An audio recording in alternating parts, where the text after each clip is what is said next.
কোনো সময় তার বুড়াইয়ে তখন রাস্তার কুদ্দুর সামনে দিয়ে ফিস দেয়, এছাড়া আর কোনো কিছু নাই। আপনি আগামী চুরি দাঁড়িয়ে করে খাইব, সেই দান্দা সরকার খায়।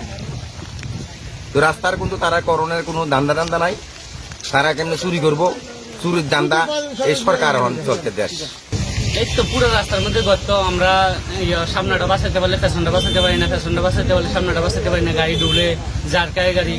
এর মধ্যে বয়স্ক রুগী আছে, যারা ডেলিভারি রুগী তারা লয়ে দেওয়া যায় না, বয়স্ক মানুষেরা লয়ে আমন যায় না, ধাক্কা লাগে বেশি।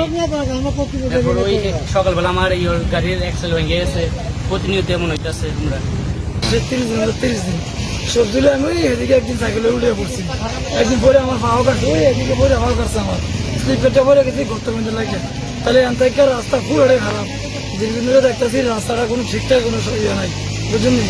এখন সরকার কি ঠিক করবো না কিতা করবো এটা আমরা করতে পারি না, বুঝলেন। সংস্কার করছে কিতা করছে, রাস্তা তো পুরোটাই ভাঙ্গা করছে, ল্যাপসেপ দিয়ে গেছে সাথে এমনি কোনো এই যে সাইকেলে যাইতেছি, মনে করেন সাইকেল এদিকে গাছ পরে যায়, এই উল্টে পরে যায়, এদিকে কিন্তু পরে ভাও করছে, আমার ভাই আসছে নিয়ে আসো হনো।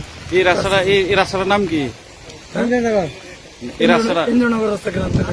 এটা কই গেছে এটা রাস্তাটা? এটা আপনার ইন্দুরিয়া ধনপুর এদিক দিয়ে গেছে রাস্তাটা। এটা কতটুকু খারাপ এই রাস্তাটা? এটা তো কলঙ্ক এগুলো বেশি খারাপ, এগুলো একটু কম, এগুলো বেশি খারাপ।